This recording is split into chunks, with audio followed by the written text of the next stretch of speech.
Hello and welcome. My name is Justin. And I'm Draven. And you have tuned in to the GreyVillain podcast. We've spent all week mastering the reverse snap, and now we're swinging out of the multiverse and into your earhole. Draven, as a GreyVillain, are you jealous of more colorful villains? Very jealous, especially because in this movie there's 5 of them, and they're very colorful people. It is not fair. I feel gypped. Well, perhaps we should add some more color to our lives. What did we see? Today we saw Spider-Man Far From Home, and man, Justin, give me your first impressions of this movie without spoiling anything. I really enjoyed it. I thought it was the villain was exactly as I thought he would be, except that they portrayed him in a really cool manner that I wasn't expecting. But it's the villain we all know is Mysterio. And if you recall, if you've ever seen a comic book or the TV show, which I have not seen the comic books, but the TV show is he's all about illusions and things. And so he comes at you in a different way than I was expecting. And yeah. So I really enjoyed the movie. Yeah, for me, it was a very good movie. It was well shot. It was well done. The VFX is great, as always with Marvel. They put a lot of work and a lot of money into that. The acting was great. The story was great. The villain was great. Everything about this movie was great. There are a few issues I have, but they're technical things like usual. Overall, this movie was amazing, and I recommend anybody who hasn't seen it yet, go see it, because we're about to spoil the fuck out of it. So, yeah. Justin, would you like to start us off with the beginning of the movie? Extenco, Mexico. Yes, Mexico. And we get the sand guy, not Sandman. Yeah, it was the cyclone dude. It was the storm guy. No, he came out of the building, out of the ground. He was big and brown. They said he was the one who destroyed that place. Oh, wait. They said it was a cyclone, except that he had a face, but no one really knew what it was. And then the big rock dude comes out, and Rey Mysterio comes out of nowhere and 619s him into the ground again. I was curious if you knew who the luchador was. Yeah, I know. And it's in Mexico too, so like... Yeah, it was definitely a Rey Mysterio moment, and it was brilliant, and I love that opening scene. It let us in with a soft opening into a nice action-y scene, giving us just enough context to move on to the next scene. It was you don't want any part of this, and we didn't get a whole lot of part of that. No, we didn't, which, to their credit, probably for the best. Yeah, you didn't want to come right out, and you always want to start with a bit of an action scene in one of these movies, but at the same time, you don't want to spoil the whole bit of everything that's happening there. I thought it was interesting that you see the rock monster come up, and then you see Mysterio show up, and that's sort of like, wait. Is it leading into something else? Except they don't show you very much of it. So, and that was Nick Fury and Maria Hill showing up in Mexico, just driving up, just them in an SUV. Escalade, yeah. Yeah, not an Audi yet. Not an Audi yet. I was right about the Audi product placement, though, and I'm very proud of myself for that. And Justin, I have to call you out at the beginning of the episode. What? You were wrong. What? It was 4.5 suits, not 4. Yeah, okay, but it was an illusion. That's why it's only a half. Yeah, you can't get me for the full 5. No, so you were half wrong. Otherwise, Justin was way closer than me. I said 2.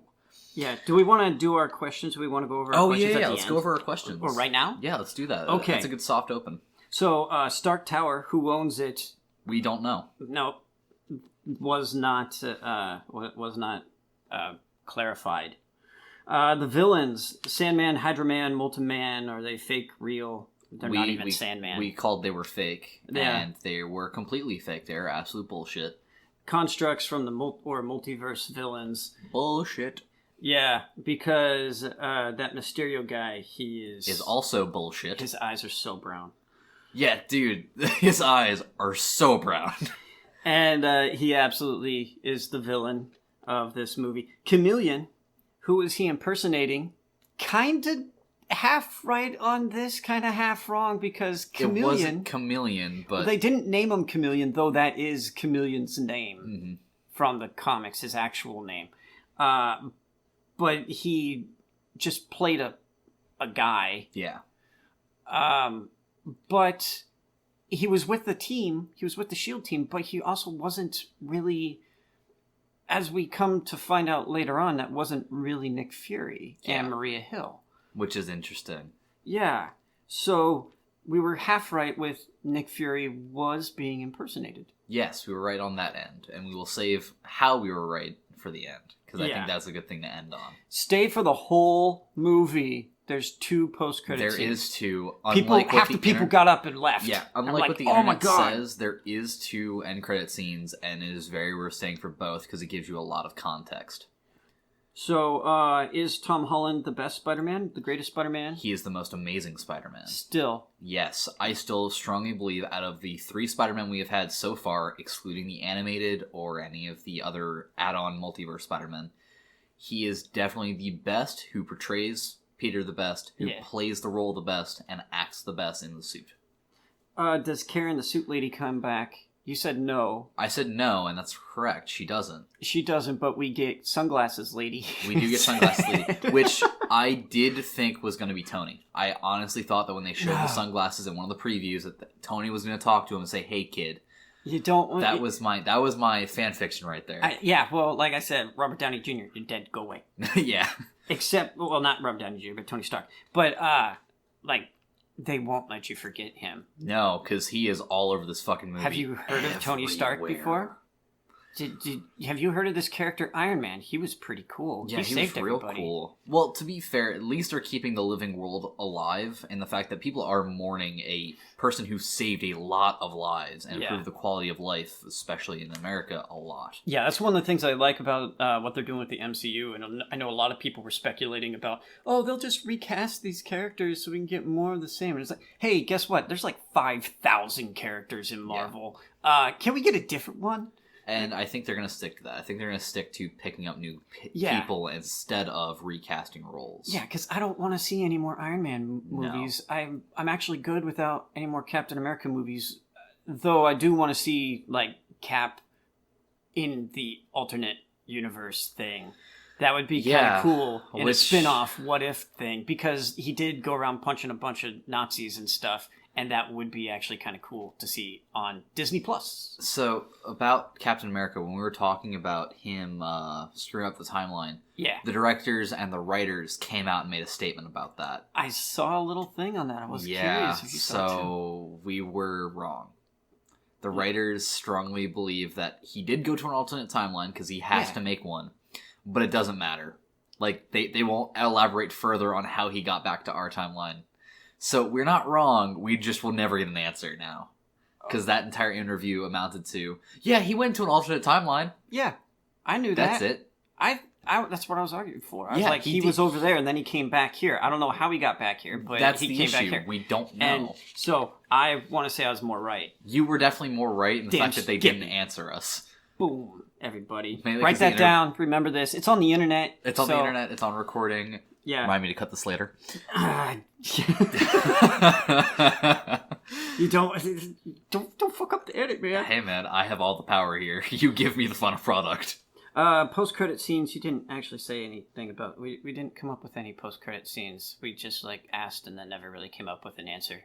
That's true, mainly because we didn't really know what was going to be there. And to be fair, I would have never guessed what we saw anyways. No, I mean, that was kind of... We sort of guessed it, but not really guessed it. Yeah. I love the post-credit scenes in this movie. Yeah, the post-credit scenes in this movie were really good. All right. We are headed back to the actual movie now back to the actual movie, away from our speculative episode. So we show up in Mexico. Fury Hill show up. Mysterio shows up. Sandman Cyclone had a face. And then cut to In Memoriam. Memoriam. That's the word, In right? Memoriam. Yeah. And it is back in high school because, all the kids are still... Actually, they did sort of do some of that. They explained the kids going away after the snap, and I really liked the fact that we were right. Well, of course we were right. That Except was for super we easy. were wrong that they didn't just take the kids out, which was my thing. I said they would take the kids out because why would you keep a kid who's 5 years behind now in a different age group? Uh-huh. They kept all the kids in high school because we had the little kid who stayed in high school and is now in Mary Jane's class, even though he's 5 years younger than her technically. Yeah. It's super weird and dumb, but I did like the scene they give us. I liked it. I thought that was an interesting idea because... It's interesting, but at the same time, wouldn't they get taken out? No. Why? Wait, I was thinking about this the wrong way. He aged up to her age grade, not she ate near. Never mind. Yeah. Never mind. No, it's perfect. He made sense. What I really liked, back to me not being an idiot, what I really liked was the basketball court scene. Yeah. Okay. Yeah. So they showed So this was on the the student, which we see in the first Spider-Man movie that they have a little student newscast thing, and it's adorable, by the way, because there's this one kid who just does not care. Yeah. He gave a fuck. Yeah, he did give a fuck. And he, his co-star did not like it at all. You can't swear. They bleeped it. It's fine. They have Yeah. editing too. Yeah, they have an editing team. It's great. 10-second delay. And so they called the snap, the snapshire, as some people have called it. Yeah, they called it the blip.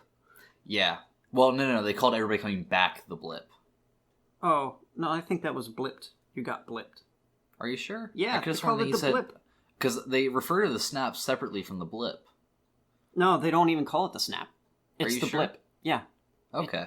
They don't refer to a snap at all, man. I could have sworn I heard someone drop a snap in there. Nope. Okay. Wrong the again. Blip. Jeez. Well, the blip.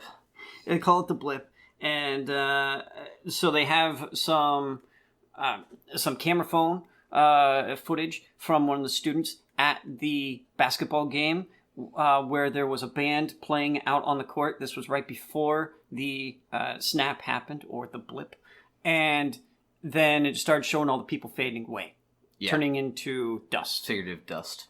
Literal and dust. everyone starts freaking out. Well, then, when everyone comes back, they're in the exact same place that they were in before or when they got snapped away. So there was another game happening, and a pass. They were playing basketball on a pass, and then the guy with the trombone it's totally decked. Right in the head. Floored. Right in the head. And by the way, kudos to the school for continuing after literally half the people who work there just disappear. Well, kudos. Schools and hospitals and all that stuff, there would just be a lot of extra infrastructure hanging around. This is true. So they need to fill the gap. And they have 5 years to train people up. So. Yeah. And so they also allude to this because we go to a charity event. Yeah, for the disenfranchised due to the blip. Yeah. And so what happened during the blip, where all the people were gone, is that society had to consolidate. Mm-hmm. And so that means moving into now empty apartments and homes and things. And, well, when you come back... you come back in that same spot that you left. So there's a story of Aunt May coming back, and somebody thought she was a mistress, the other person thought she was a ghost. It was a brilliant time. Everybody had good laughs. And now she doesn't have her house in Queens anymore. Yeah. And so they have a big charity event for the blip displacement. And that's where we've seen it in the previews a bit. Happy comes in. He's carrying a big-ass $500,000 check from the Stark Foundation. And from Miss Pepper Potts. Yeah. And Miss Pepper Potts we do not see, but unfortunately. She's terribly sad to not be there. But Happy comes in, and Happy and Aunt May start making eyes at one another. Yeah, I loved the tension that created with Peter. I really liked the fact that he's like, no, come on, no. Getting all awkward. It was great. Happy grows a blip beard. Yes, he grows a blip beard, and it looks amazing on him. I feel happy for him. And, so bad. That was bad. He tried holding it together, folks. He tried. So we then get to ghosting Nick Fury because Fury is trying to contact trying to contact Peter Parker and on a cell phone, and Parker ain't having any of that. He wants to go on vacation. Yeah, he just wants to be a normal kid. And can you blame him? He No. has had a hellacious year. He just wants to be a kid again. Yeah, they like put them all back. So they took all the students because they got blipped in like the middle of the school year, and so they put them back at the beginning of the year, and they're all pissed off about it. Yeah, or at because least they that have one to kid redo was. midterms. Yeah. And so then we fast forward to I have collecting tiny spoons. Yeah, there's that scene where Ned and Peter are talking about the plan. Right. So, MJ, Peter Parker, they kind of like each other. Yeah. Well, Peter likes MJ a little bit more. We just kind of think MJ's sort of a stalker a little bit. And tolerating his presence, Yeah, usually. because she's a bit weird. Standoffish. Yeah. Yeah. And that's better than weird. Yeah, a little bit. One insinuates that she's odd for being standoffish against a weird, dorky kid. Come on, man. Wouldn't you be standoffish? I guess. Probably, If yeah. some weird kid kept walking up to you and, like, trying to hit on you and then looking away awkwardly because he can't do it, wouldn't you be a little standoffish? I'm usually the weird, awkward guy that does that, though. So now you're used to them being standoffish to you. Yeah. More backstory. Yeah. The tragic backstory develops of how he became GreyVillains. On the next episode of GreyVillain. On the next episode of The Soaps. And so we got Peter Parker and Ned Leeds, his chubby friend, Peter's chubby friend. Mm-hmm. They're talking about the plan. The plan. Peter's got this elaborate plan to get a Black Dahlia. Yes.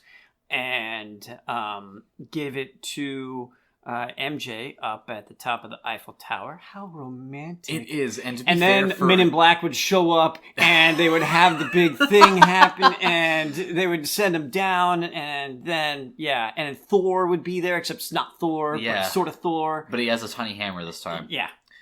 Fuck that movie. It's yes, seriously. Men Such in Black. a bad movie, but continues. But Spider-Man's a great movie. It's a very good movie. And by the way, for a teenager, this is very elaborate and smart. I'm going to give him kudos for that. Because that is a very romantic gesture for a teenager to come up with. I like Step 7, actually, to not do any of this. Yeah. Step 7. Don't do that. Yeah.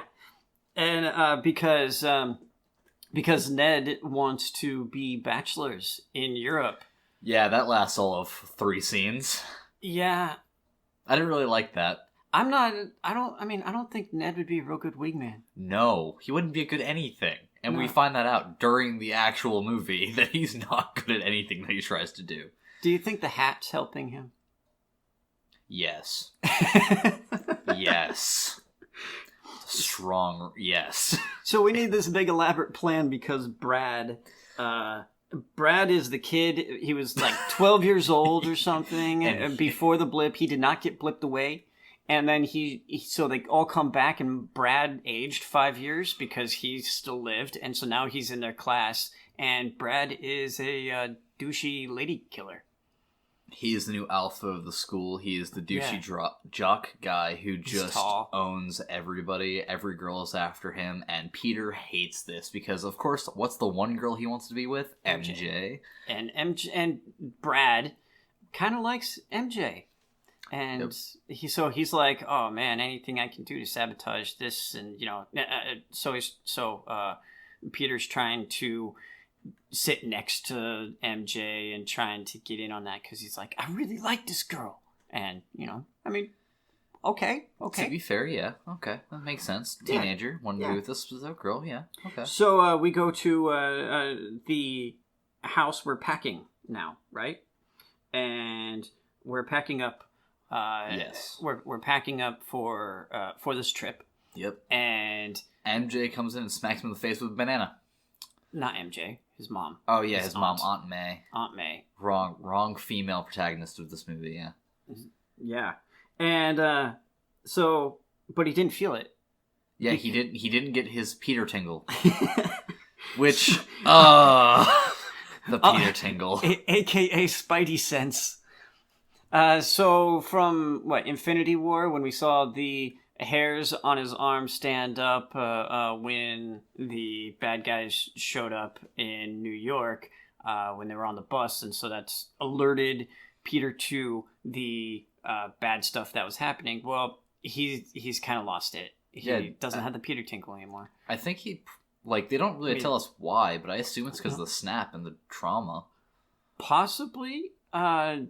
Maybe Peter's tingling in a different direction. Oh, yeah, he's tingling towards MJ. Oh, it's because the way they the bring this up, signal is being messed with. Yeah. To be fair, they bring this up in the most awkward of times, and the most awkward of people say it, because even Happy gets his chance to say it. Yeah, everyone says it. And it's just, So, and it's Aunt May. And, and it's, And every time I think of Aunt May, I think of a 90-year-old woman walking around in her little headscarf with a little teacup from Sam Raimi. She is wearing mom jeans. She is wearing mom jeans. Total mom jeans. It's Marissa Tomei, so she's attractive, but at the same time. By the way, everyone that was in the first movie is in this movie too, except Jake Gyllenhaal, who's awesome. Yes. As Mysterio. We didn't even... Yeah, we didn't pull up the IMDb. Hold on. We need our tech guy. He's hacking into the mainframe right now. Spider-Man He's pulling Far up From Stark Home. Industries. IMDb. He's got Edith online. He's about to initiate all of the illusion bullshit. So, director John Watts, he did the first one of this, of the Spider-Man. So it's the same guy. Pretty much everyone's exactly the same. Sam Jackson, still playing Nick Fury. Marissa Tomei, Happy Hogan. Everyone's exactly who they were before. Do we really need to go through this again? I don't think so. The only person in this who's new, really, is Jake Gyllenhaal. Yeah. And of course, anybody who's seen him in anything knows he's a great actor, and he plays this character very well. Perfect. He's an amazing actor, and he shines in this role. Yeah, he's loving every minute of it. You can tell. I completely loved the I don't want to say the realism, but he really put a lot of soul behind this role, and you can definitely tell when you're watching it that he really tried hard to become this role. Yeah. I really liked it. He loves it. And I think it's a kind of hard character to play. Yeah. Without immersing yourself fully in it, I can imagine it'd be a pretty hard character to fake. Yeah. And I believe he's the best actor to pull that off. Yeah, Jake Gyllenhaal, fantastic in... have you seen him in a bad role ever? No, not a single time. I cannot think of a single movie where I did not like his role. I can think of movies he was in that I didn't like, but not because of him. Yeah. He's a very solid actor. I've liked him a lot in everything. Yeah. Especially recently. I can't come up with anything in the last few years. Anyway, so we go to the getting on the jet.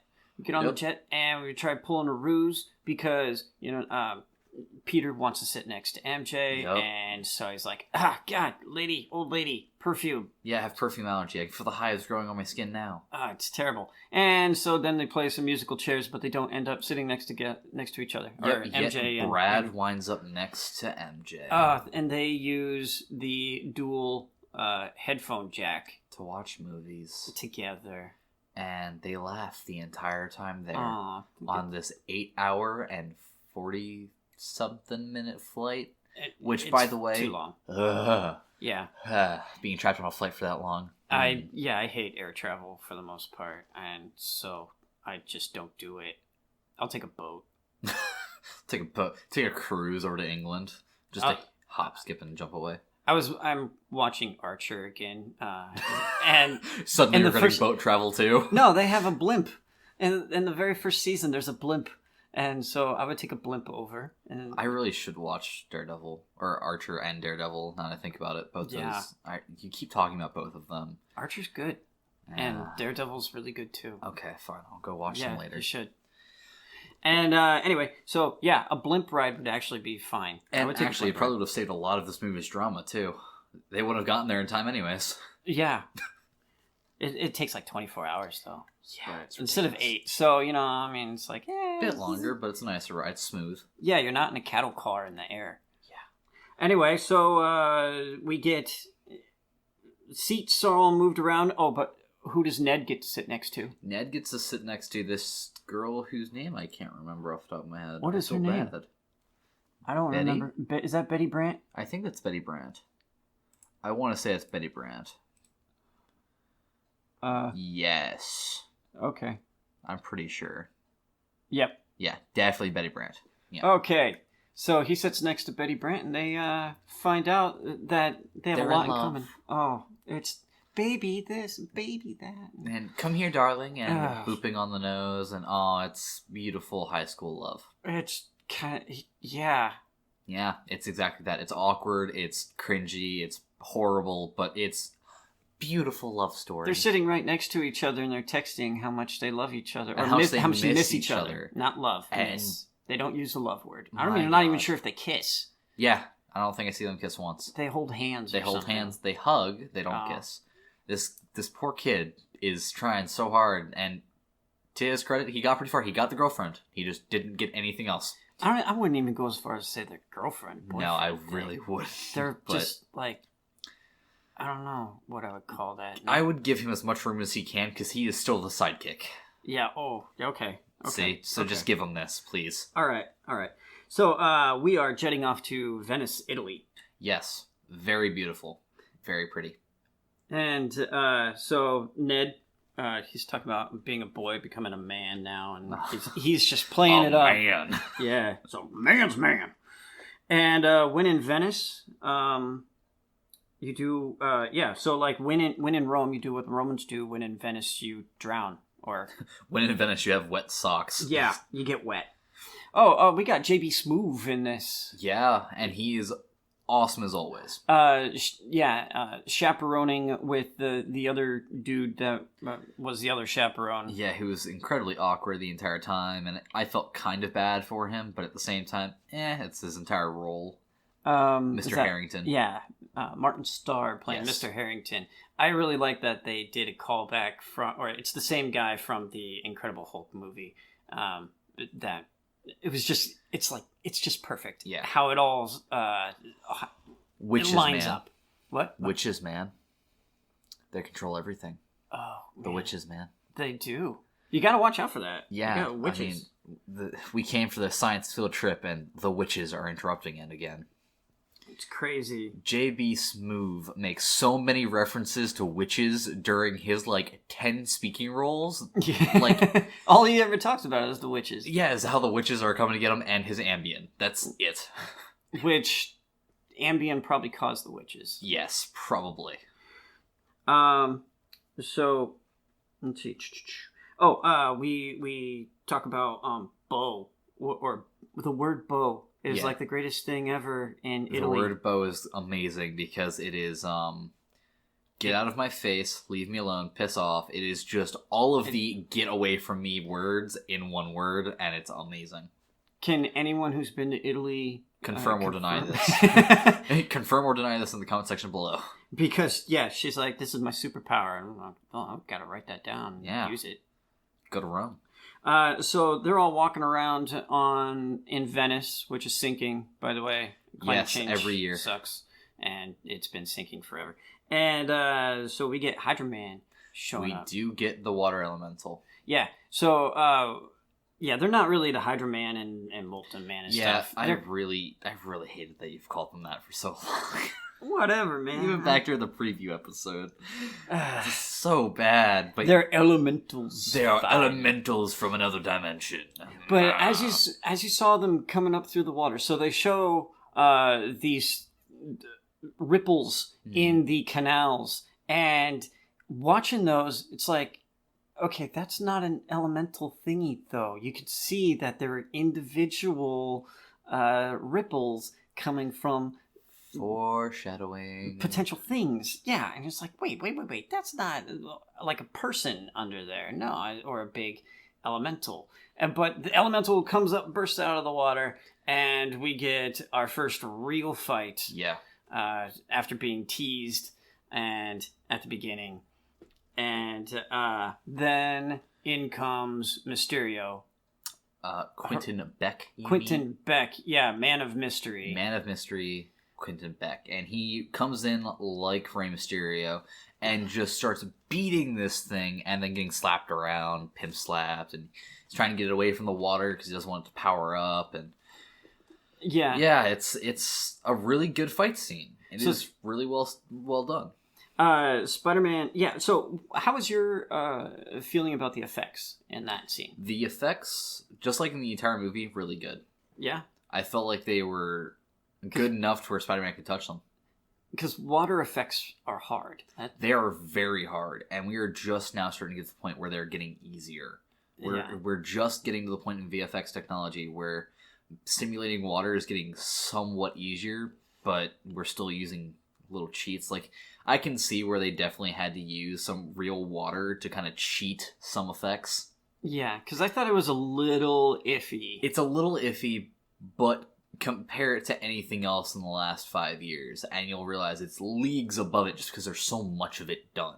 Mm-hmm. Like, Transformers. They had a few water scenes where the Transformers were splashing around in, like, small little puddles in water, or even Pacific Rim, which we both said we liked. The water effects in that movie. I didn't say I liked Pacific Rim. I thought you said you really liked Pacific Rim for the fact that it was just fighting monsters. No, I didn't like Pacific Rim. Oh. I misunderstood what you said then. I apologize. I put words in your mouth. Yeah, don't... No, I would never put anything in your mouth. I'm sorry. But yeah, the effects of water in Pacific Rim, and even Godzilla, looked pretty spotty at times. Mm-hmm. In this, there was no direct scene where I can go, yeah, that looked real bad. Because it all was pretty passable, in my opinion. It had issues, but compared to anything else, and they're minor. Everything else about the scene, really good. The building destruction looked really good. Spider-Man swimming around without a suit, real good. Yeah, he doesn't have a suit, and they're all like, what are you gonna do? And he's like, I don't have my suit with me, but, I mean, Mom or Aunt May packed it. Yeah, it's just back at the hotel. Yeah, and so he's like, well, how do I fix this? What do I do? And so he grabs a mask. A festival mask. Yeah, and it's got feathers and it's purple and stuff. Yeah, it's got bells on it too. It jingles. Yeah, it's like, I'm really great because I'm sticky. Yeah. Which, for a teenager, not very hard. So you see him be sticky and web together some buildings, stop them from collapsing. He's trying to limit the destruction, which is commendable. It's pretty much all he can do because he tries fighting the water elemental and just gets smacked around. It's Spider-Man against water. What are you gonna do? And so Mysterio rips it in half, just right down the middle. The elemental, and somehow that kills it. Kills it dead because water can't split into multiple pieces.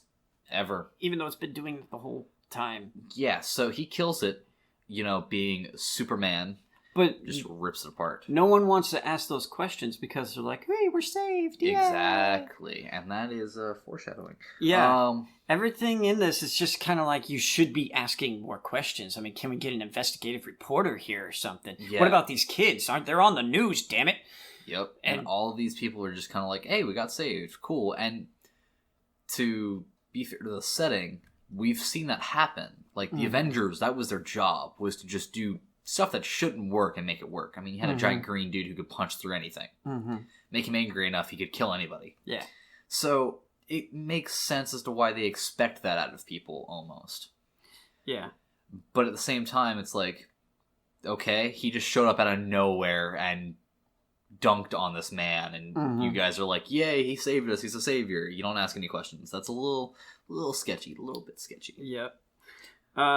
Before the Hydra Man showed up, we got Peter going out and looking for the Black Dahlia little brooch. Yeah, the little pendant of glass. Yeah. It wasn't a brooch. It was on a necklace. Yeah, it was on a little pearl necklace. Could have been a brooch. Could have been a brooch. It would have looked better as a brooch, I figure. Probably. It was big. Yeah, it was really big, and it was on a white pearl necklace against a black flower. It just, yeah. But whatever, let them design it how they wish to design it. Yeah, they probably had to do it just for, the movie. Yeah. Make it big enough to see.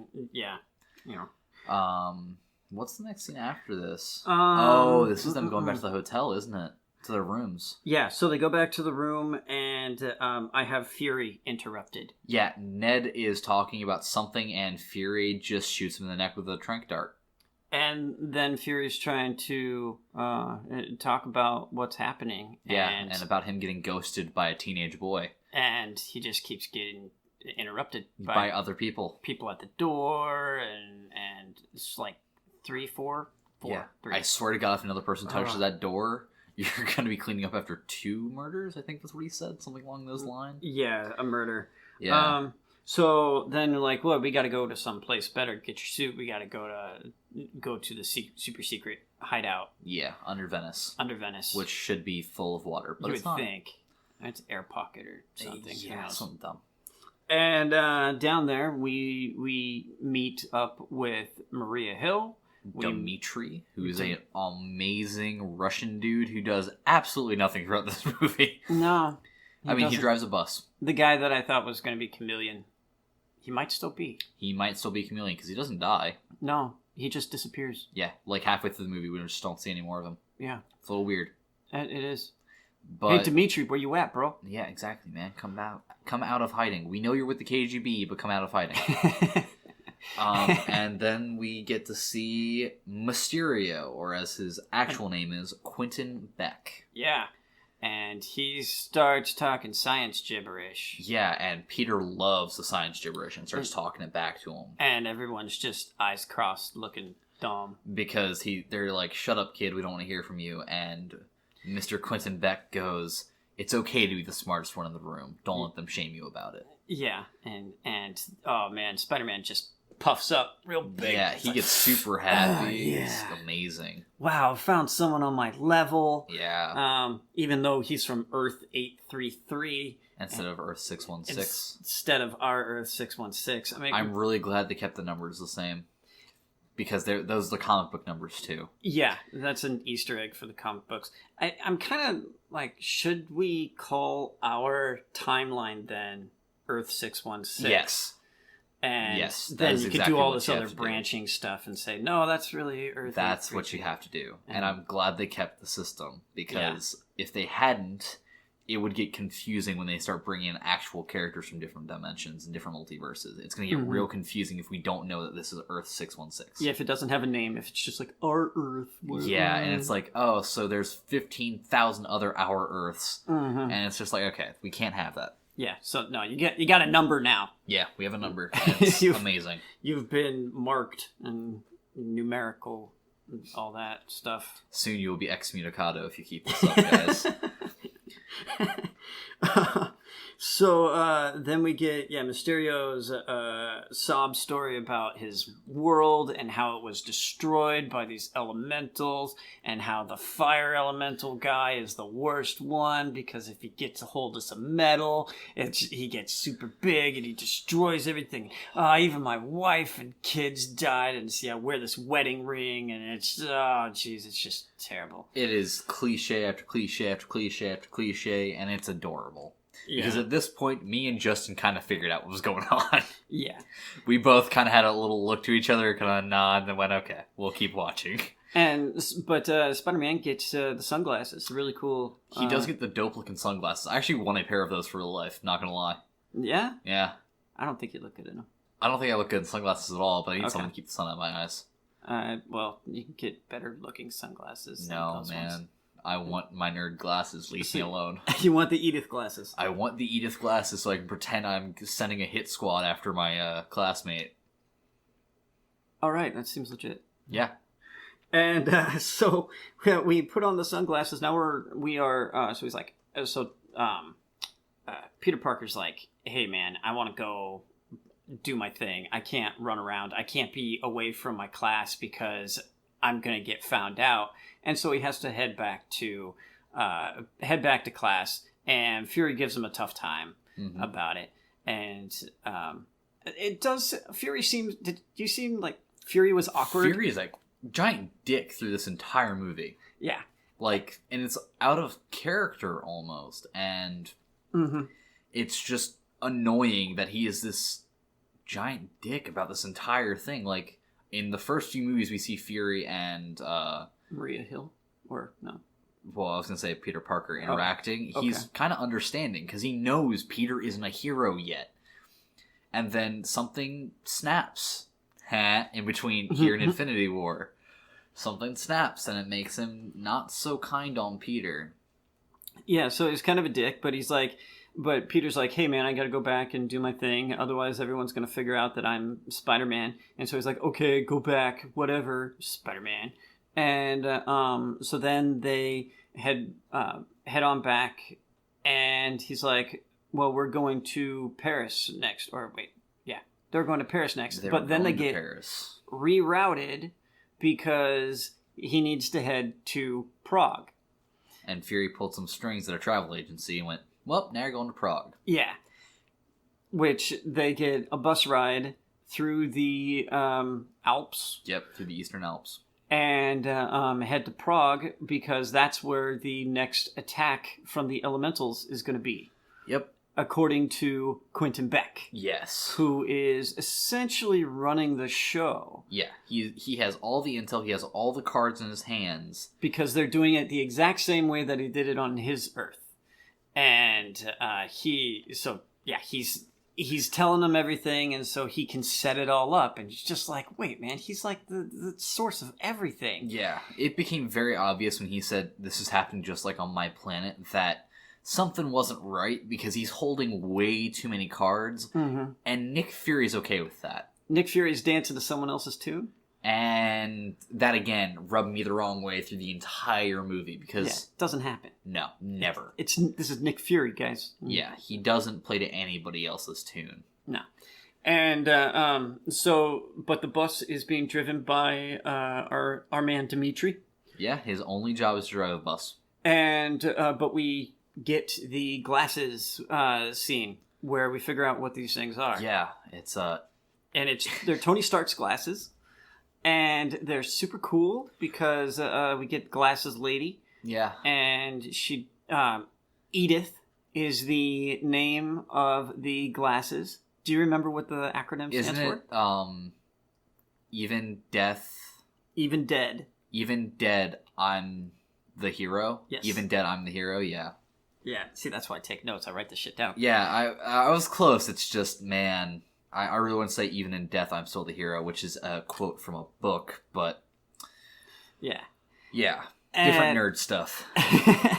And so, even dead, I'm the hero. Edith. And the glasses are super awesome. Yes. And he can read people's text messages that they're sending to one another. Backdoors into every single telecommunication company, every single surveillance satellite, every single security satellite. He has access to all of it. And so we find that there is a satellite in space that houses a bunch of drones. Apparently thousands of them. A lot. And these drones and he dispatches one of the drones. Okay, so actually we stop first. We do a pit stop. We do a pit stop, and we kind of miss this because this is sort of important. Not really, but sort of. It gives us some exposition. Yeah. Oh, so Spider-Man needs another suit to wear, and because we've seen him in the Iron Spider suit at the very beginning, we've seen him in his other suit. Yeah, his second suit. His second. Well, yeah, the non-Iron Spider one, the one that's also not his pajamas. Yes, from the first movie, and so this is where we try to get him the black suit. The tactical suit. Yeah, I hate calling it a stealth suit because there's nothing stealthy about it. It's not just his stealth black suit. It is his tactical suit, which is another suit from the comic books. They did not use his stealth suit, unfortunately, because I really wanted to see that get brought in. Because he has a stealth suit, and his stealth suit is super amazing, and I love it, but they didn't use it, which sucks. And he takes his pants off in the back room of the lady who's trying to give him the suit. And who walks in other than Brad? Douche Brad. Who, of course, immediately snaps a photo. Because everyone's armed with their freaking phone nowadays. Yeah. I got mine. Yeah, they're sitting within arm's reach at all times. Yep. I keep forgetting this is an audio podcast, so I just sat there staring at him, staring at my phone, staring at him, and yeah, it made no sense to you guys. Did y'all get that? Yeah, did y'all see that? Can y'all see me reverse snapping? I bet you can't. But he's really good at it. We really practiced all week. We really practiced all week. Oh wait, I figured it out. You gotta start down here and just go up. Yeah. See, we practiced all week, guys. And So dumb. But yeah, he snaps a picture and he's going to use his blackmail to get MJ to not like him because he doesn't want the competition. Yeah, because Brad's a douche. Yeah, exactly. I flipped off the screen right at that. Oh, you did? Yeah, Good. I didn't because I'm mature. Okay. I'm fine with that. I'm fine. Because I don't feel bad because later on Brad flipped off essentially the screen. Yeah, he flips off the camera and it works. Yeah, so I got you first, Brad. Yeah, and Brad walks away with the camera and Peter doesn't get a suit from them. No, the super hot blonde chick, though. Yeah, super hot blonde chick who doesn't have another role throughout this entire movie. She just kind of disappears. She just shows up. But I was kind of thinking, like, oh man, did they just sort of... I hope they didn't seed in the new Black Widow, kind of. Because I've been hearing that it's going to be between the Infinity War... before Infinity War, but after Civil War, I think. And so it's going to be in that time frame, and where she's helping, doing... the new Black Widow, the other chick that I can't remember her name right now. I don't remember her name either. But she's blonde and she's got a Russian accent, and I was like, wow, that chick's super hot. But she's like, take off your clothes, and I'd just be like, yes, Bruce Almighty, just clothes gone, yeah, just whoosh, yeah, and he's so modest. Yeah, I mean, he's also 17.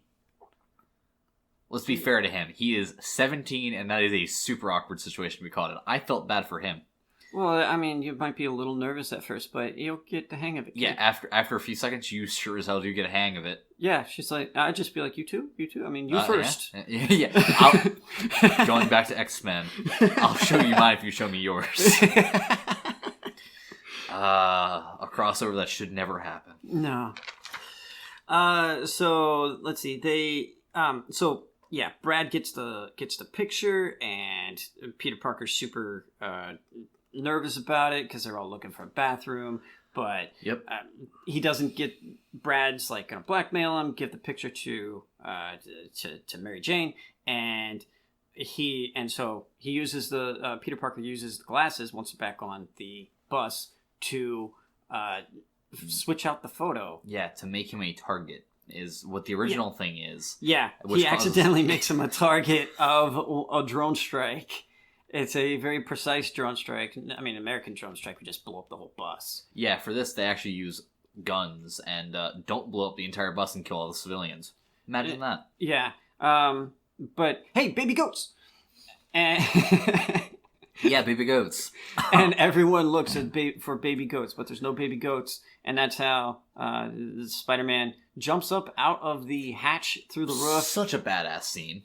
It was really cool, but at the same time, I'm just going like, that's not how that works. Yeah, he would, because the issue with the scene is he jumps straight up and the bus is moving away from him.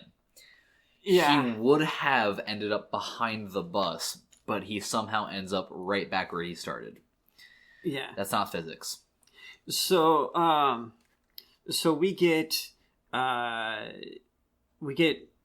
then make it to Prague. Yes, we make it to Prague where they're going to have the Light Festival. Yeah, it's this big ass festival thing. It's like the biggest festival in the world. I don't know if it's called the Light Festival or not. It's something about lights. It's something. And it goes on in Prague, and it's an actual thing apparently.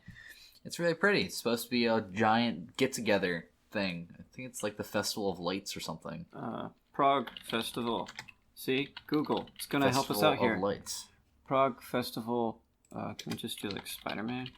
And more specific, shooting in Prague. I don't know what it's called. Prague. Which will include a festival. Is it? Come on, name. Come on. The Prague Reporter. Oh. Anyway. I don't know what it's called. Whatever, doesn't matter. There's a festival in Prague. Did you know that? And it's apparently really cool. And but they can't. So the Peter Parker gets chewed out by Nick Fury, and they're like, "Hey, you can't go to this carnival festival thing because you have to go because the bad guys, the elemental's, going to show up." Yeah. And they're going to destroy stuff outside. You can't be outside. Can't be outside. So they figure out a way to get them into an opera. And of course, these are a bunch of teenagers. They don't want to go to an opera. They want to go to a party. Fuck yeah. And for one, I love the opera. Been too poor to go, but I love the opera. Do you have little opera glasses? Fuck no, because I'm not posh. And I just said I'm broke, so okay. They require money. But I love opera music, and I feel like these kids are giving up an opportunity of a lifetime to see an opera. But, to each their own, I can understand going for a giant party. You really like The Fifth Element, didn't you? I fucking love The Fifth Element, thank you very much. Yeah. Okay. And Repo, the Genetic Opera. Really good movie, go watch it. Not if you're squeamish. But yeah, it's a very good scene where they start an opera, and there's a good interaction between Peter and MJ, where they're sort of trying to get each other to sit down next to each other and watch the opera together, and MJ kind of initiates it, so it gives Peter a boost, like he knows, oh wait, she likes me too, we're gonna hang out. And then Nick Fury kind of cockblocks him, goes, hey, are you coming? Are you gonna be here? You gotta be here on time, otherwise we're gonna have issues. Hurry up. And he basically has to go, hey, Ned, tell her I'm sick, and runs away, because, well, he has to, he has a job to do. And he rushes off and goes and gets ready. He has to get dressed, and right before they cut out of the scene, you see MJ get up from her seat and walk away. And it's a pretty good scene. Yeah, so everyone takes off because they're like, opera's lame. Yeah. And which I agree. I would try it once. I have no real interest in an opera, but because you're uncultured Americans. I am. I am happy and to be that way. No, I give it a try. Yeah, maybe not a 4-hour opera. Oh no, but you can find shorter operas. Yeah, there are a lot of. I've only ever seen videos. I've never been to an actual opera house to watch an opera, but from what I've seen in videos, they're very entertaining as long as you're invested whenever they're talking about, because they're talking about it for at least an hour. Yeah. But yeah, they run off to go be in this festival, and there's a Ferris wheel and a lot of crowds, and Ned is like, no, we can't be out here, because him and his girlfriend are out there patrolling the streets, and MJ is running around trying to find Peter, and it's very chaotic. Meanwhile, Peter's up on a roof watching for this elemental, with Jake Gyllenhaal running around trying to find it too. It's very chaotic. We got the black, and so now we have him in the tactical suit. Yep, in the tack suit, and it's a little tight around the web shooter. We need less references to a child's junk. Web shooter and Peter Tingles. They make so many, and it's, no, stop. He's a kid. Yeah. And yeah, it's basically a giant balaclava. That suit is just a giant balaclava. Sure. I'll go with it. Yeah. No, I mean, of course, they give him the Spider-Man eyes. Yeah. Did you notice that? Do you think that's stupid because they're trying to distance him from Spider-Man? Why give him the Spider-Man eyes? Well, doesn't he? He said in the very first Spider-Man that he needed in Civil War, was it? He needs the eyes to help him focus because it takes down stuff. So it is okay, that makes sense. They did give him a reason for it. It's still, they could have redesigned them or made them not look Spider-Man. No, they can't. I mean, come on. They could have. They could have, but yeah, this is Spider-Man. They're not going to. But yeah, it made it way too obvious that it was Spider-Man, and but he's just a European ripoff anyway. Yeah, the Night Monkey. Whoever came up with that name, Ned, is an idiot. Brilliant. Night Monkey. This poor kid is now known as Night Monkey. Yeah, brilliant. Love it. Ned's stuck on the Ferris wheel as the elemental comes out and starts attacking everything. The fire elemental. Yes, the fire elemental. And he gets bigger if he gets more metal, which makes no sense at all. Well, it's because he's supposed to be like molten magma. See, he's molten man. Shut up. God damn it. But my big issue with this is we're in a world where 99% of the stuff we touch every day is made of metal. Yeah. And he grows by using metal. Well, yeah, or plastic. But I mean, he can just touch all the cars, and he can touch all sorts of stuff. Cars, any gigantic building has metal reinforcements in it to keep it strong. There are tons of things. He could just go, this is mine now. Yeah. And of course, he sucks up a carousel, a giant carousel. Is that what they're called? I think it was a carousel. some scaffolding, a statue, some fencing, like a bunch of different stuff. Mm-hmm. And eventually Mysterio, who is trying to destroy him and make him go smaller, and he gets a little bit of progress. The guy gets too big. And you're like, oh God, I'm so sorry. I have to do this thing that I didn't do the first time. And to save the planet. Yeah. Because he's Captain Planet. He supercharges suicide bombs this thing, basically. Right into the middle of it. And explodes it from the inside out. He had to go inside and explode to kill it, But he didn't die. No, for some reason he didn't die. And nobody questions this either. Nope.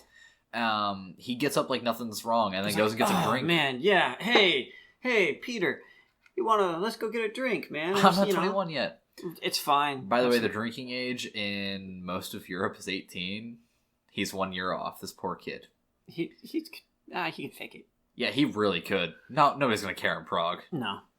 Especially after that shit just happened. Yeah, no. Nobody's going to care. You should get a nice hard iced tea. So the thing that bothered me about the bar scene is that they're still wearing their uniforms and stuff. Yes, and that's what makes the next part piss me off a lot, because the entire scene is fake. Yeah, so they go into the bar and they start talking, and then Peter is like, hey man, I got these nifty glasses, and I just, Tony gave them to me, but I feel like he gave them to me so I can find someone to give him to give it to them, because if he gave it to Nick Fury, then he wouldn't, Fury would just pick himself to wear it, and so that's not what Tony wanted. Tony picked me to give it to pick someone else. It's like, that doesn't make any sense. Not only does it not make any sense, but at this point you have a giant character shift for Mysterio. Yeah. He goes from being a pretty laid back, kind of a mentor figure, to almost a douchey jock in this scene. Well, it's because he's so close to getting what he ultimately wants. Exactly. So his true colors are showing. But Peter doesn't pick up on this. Stay in character. Yeah, and Peter doesn't pick up on this at all. No, because he's still a kid too. Yeah, this is so true. He's very gullible. I wouldn't expect him to actually be picking up on any of that. And he gives him Edith and signs over Edith's control to this dude confirm? he met I confirm. a week ago. Yeah, and so Peter's like, finally I got rid of this burden, because he doesn't want to be savior of the world. No, he's 17. He wants to be a high school student and have a girl. That's all he wants. Yeah, and that's been a theme throughout this whole thing. Why he was ghosting Nick Fury at the beginning, why he didn't want to go to Prague. He just wanted to do his own thing here. And so he's like, yeah, here, just take this and do the thing. Mysterio, you're great. Your world's dead. You're here now. You're now an Avenger. Congratulations. And so he's like, burden lifted. And then they talk about the fact that all he wants to do is get a girl. So he runs off to go talk to MJ. Yeah. And at this point, the facade drops and the bar starts deconstructing. And just like, the fuck? And everybody collectively went, huh? Yeah. And all of a sudden, how much is real? How much isn't? Yeah, a lot of it is fake. A lot of the people in there are fake. Yeah. But there's quite a few that aren't. Yeah. And they all gather around, and within a few seconds you hear, toast, toast, toast, toast. Because they got everything they worked for. And by they, we mean, I don't actually know if his name is actually Quentin Beck, but that's what he portrays himself as, and he is a scorned lover of Stark, basically. Well, scorned employee, but same difference, pretty much. Quentin Beck was a former employee. He came up with the barf technology. Yeah, which, man, I can imagine why he'd be pissed. Yeah, that's a crazy good technology. The barf tech, Tony used it as a therapy project. Binary augmented retroframing? Yeah, it was neural binary retroframing, something like that, and he used it as a therapy device, and then kind of called it barf and tossed it away. And so Beck is super pissed, and that thing did, what's the word?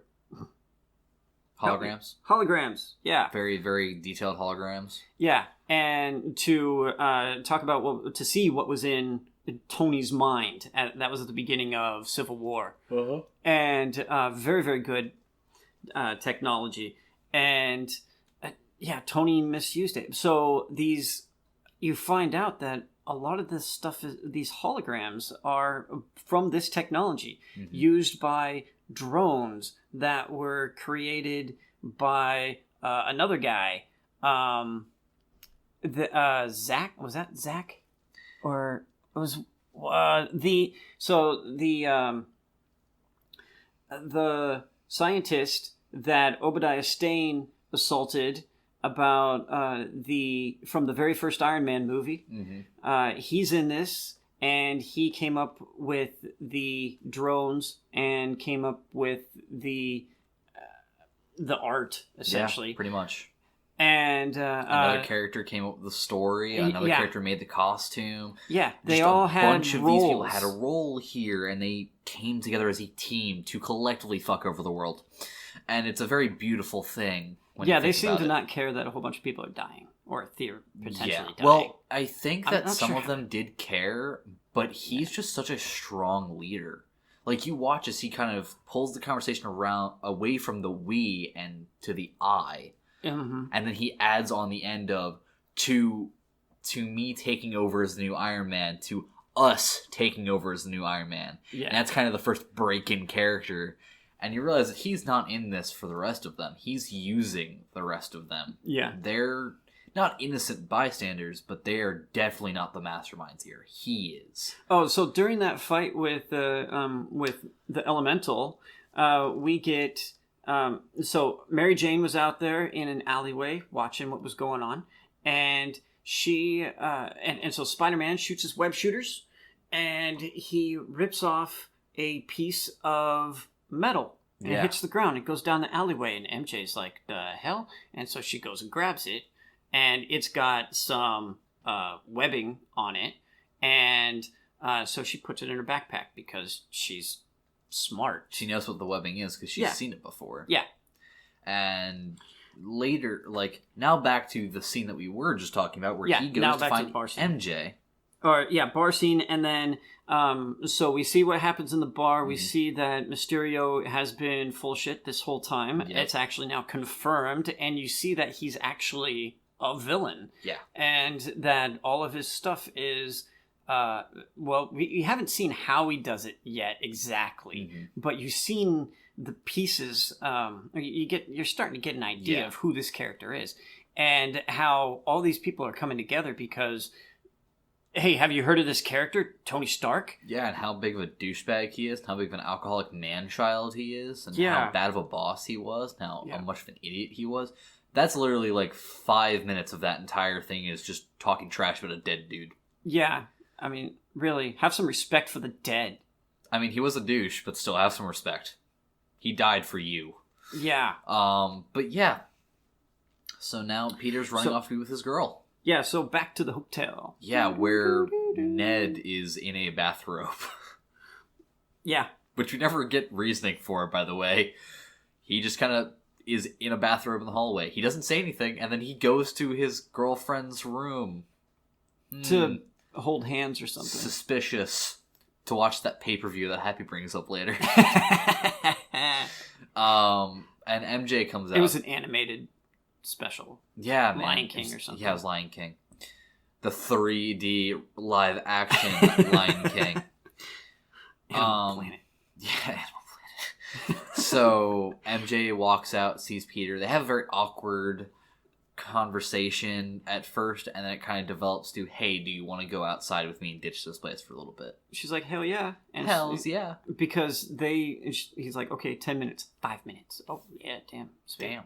So he runs downstairs, gets ready, and notices the newscast where they bring up the night monkey. Yeah. And then she comes downstairs with her backpack on. Yeah. And so they go for a walk out on the bridge, or there's a bridge. Yeah, there's a bridge that he brings up earlier in the movie when he's looking up romantic things to do in Prague, and apparently they killed people on that bridge. Yeah, she's all sorts. She's a very dark and morbid character. It's a very good shift, like we discussed this in the theater. It's a very good shift from the normal bubbly, ditzy Mary Jane that we've gotten in the past. Yeah, I prefer this version. She seems far more real than the other one that we who was the theater name? Girl for Mary Jane, or the Gwen Stacy who died in the first movie. It's like, we've seen these characters done before and we've read them in the comics. Let's do something new, and they did something very new, and it's very refreshing. It's very good, and I liked it a lot. Yeah, especially because I am one for the darker side of things. So seeing a character openly discuss it like that just warms my heart. It's very nice. Darkens it. Does it warm or darken? Well, it raises my heart from the dead. Yes. Okay. It necrotizes my heart. But now they're out on this bridge. She's talking about how it killed people, and she kind of apologizes for it because she realizes that Peter's kind of going quiet because he doesn't really know what to add to this. Mm-hmm. And because it is kind of a showstopper. Yeah, it really is. It's hard to drop that in the middle of the conversation without it just stopping. Everything. They killed people here. And he's like, I'm trying to be all romantic and shit. What the fuck? Yeah. And they get to talking, and he's like, so I brought you out here because I really want to tell you something. And that's... You're Spider-Man? What? No. Absolutely not. What? I mean, come on, you are. No. I know you are. No. Wait, is that why you've been following me? No. I mean, not really, no. Oh. I found this projector. Yeah, it completely changes the conversation as soon as she can, because she doesn't want to get caught stalking him. Yeah. And so she finds a projector. She pulls out the projector with spiderweb on it, and she's like, "The spiderweb is the same type of web that Spider-Man uses." Yeah, but that's the Night Monkey. He could be a spider monkey, which is the most clever line in this entire movie. It really is. I wrote it down too. He could just be a spider monkey. Yeah, it's fantastic. It's great. Hats off to you, the writers, and I think the writers did excellent on this movie. Yeah, they really did. And she drops it, and the projection starts. Yeah, and you start seeing what they're working on for the next thing. Because they got the Edith glasses. Edith glasses then give them access to even more drones. Even more powerful drones. More powerful drones, so they can do citywide, epic scale apocalypse, Avengers level threat. Because he needs an Avengers-level casualty count and threat to make himself known as the new Tony Stark. Yeah, because more death equals more clicks. Equals more coverage. Coverage. To be fair, is not wrong in modern-day media. True. So he's got very good line of thought here, just very bad way of going about it. So we cut to Mysterio with his team in a warehouse, going through choreography and the projection and all the coolness of that, of what they're going to bring up. And he's like, up the power levels, up the destruction, and he's like, no, I'm not feeling it, and he's creating it. He's trying to direct. Yeah, he's making a stage play for the world to see. He even brings up the fact that he's got to convince 7 billion people. Yeah. And so then they're like, well, something's wrong with his suit, and because he's shaking his hand. Yeah, it's not following right. The tracking's off. Yeah, and the guy's like, well, something happened, and with one of the projectors got ripped off of one of the drones. Yeah, and here's where his true character shows through real bad, because he goes, wait a minute, you're saying we left evidence where someone can find us? And all of the drones start circling to the different members of his group and aiming at them. And he goes, it would be a shame if I have to get rid of everybody here because there's too much evidence.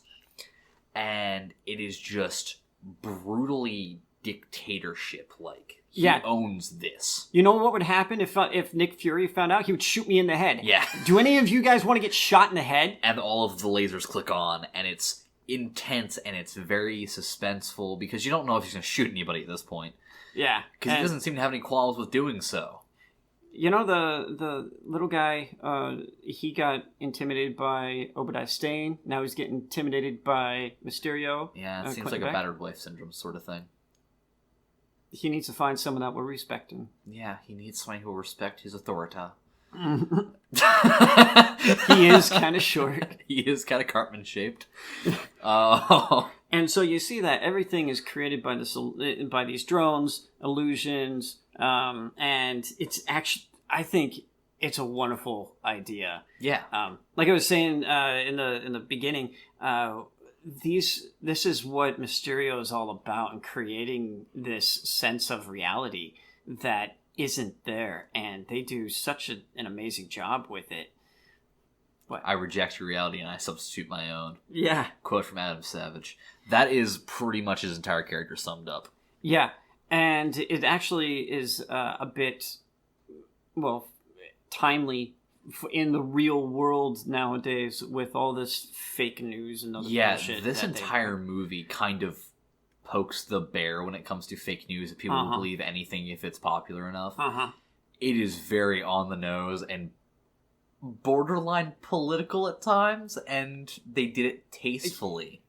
Well, they're absolutely right. They are, and that's the thing. They weren't overreaching. They weren't trying to beat you in the head with it. They just wanted you to understand that this is the premise. Yeah. And that this is also reality. Yeah. And it was not like Men in Black where they beat you over the head with their hook.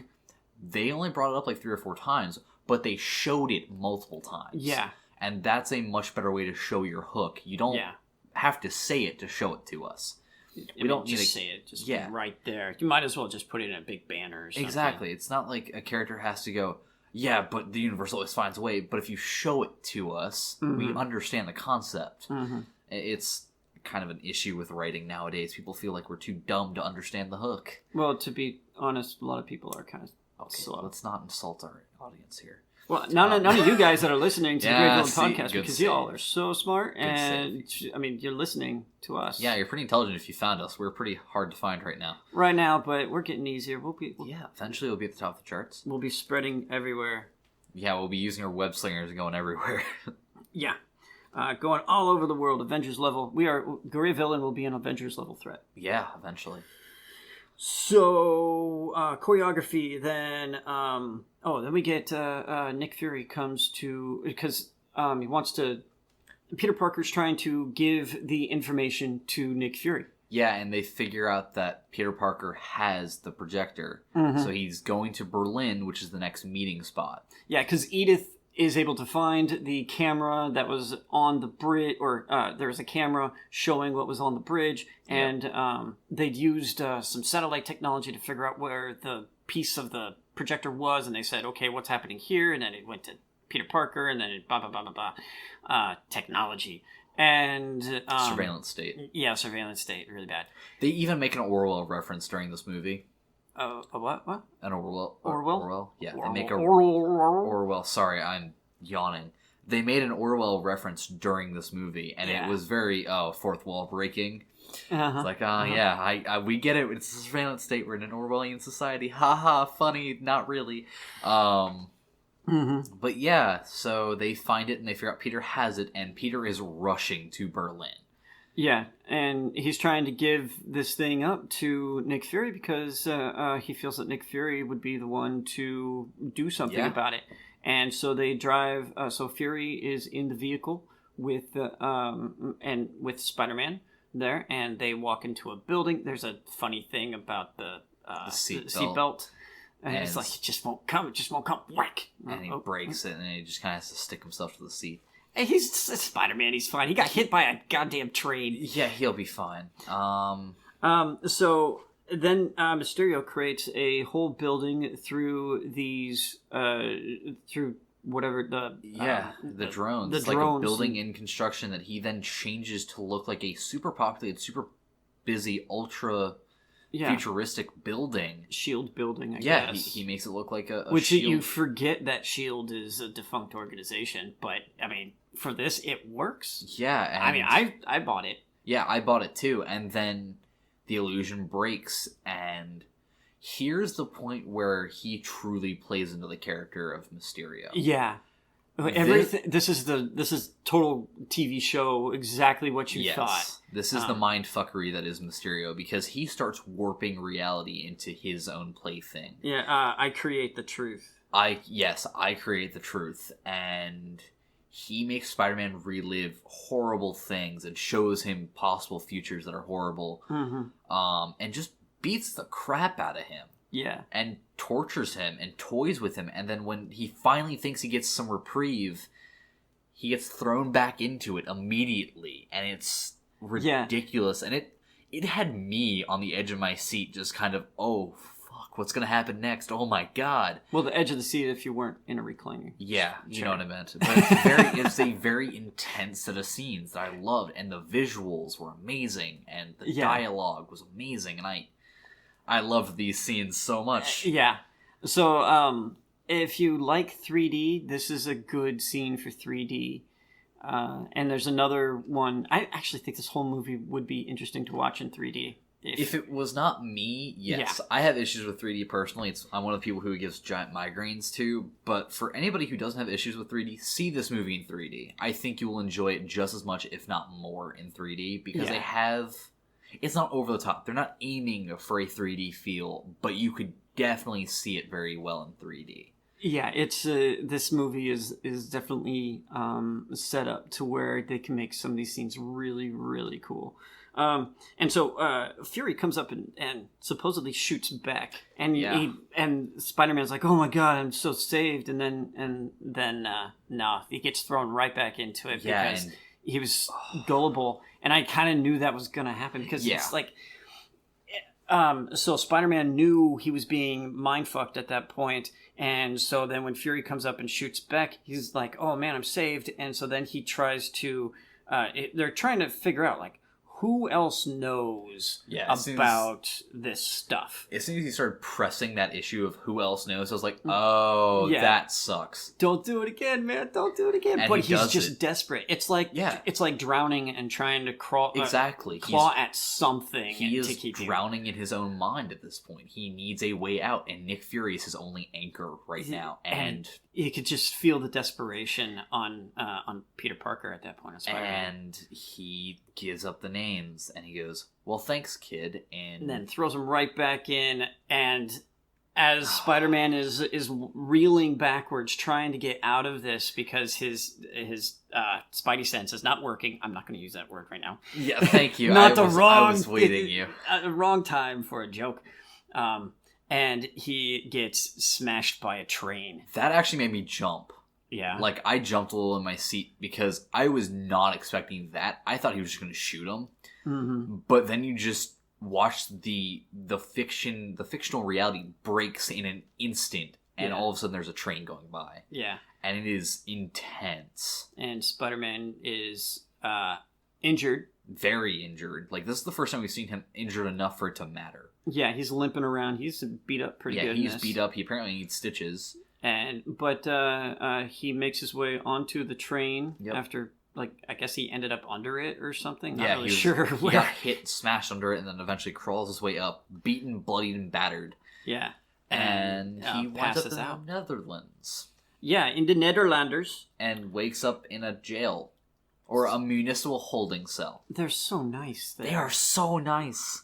I want to go to the Netherlands just to meet the nice people. Yeah. And apparently that's, like, not uncommon, too. Like, over in Europe. Apparently people are just nice over in Europe, and we're the assholes. Except there's soccer hoodlums. Except they're not really hoodlums, but they're sort of hoodlums. They're kind of hoodlums, yeah. But they're still super nice. So nice. And, like, okay, so Peter breaks out of this municipal holding cell, and they shut the door for the guard. Yeah, they're like, no, we're fine being in the jail. This is okay. Well, he leaves, and it's just like, oh, okay.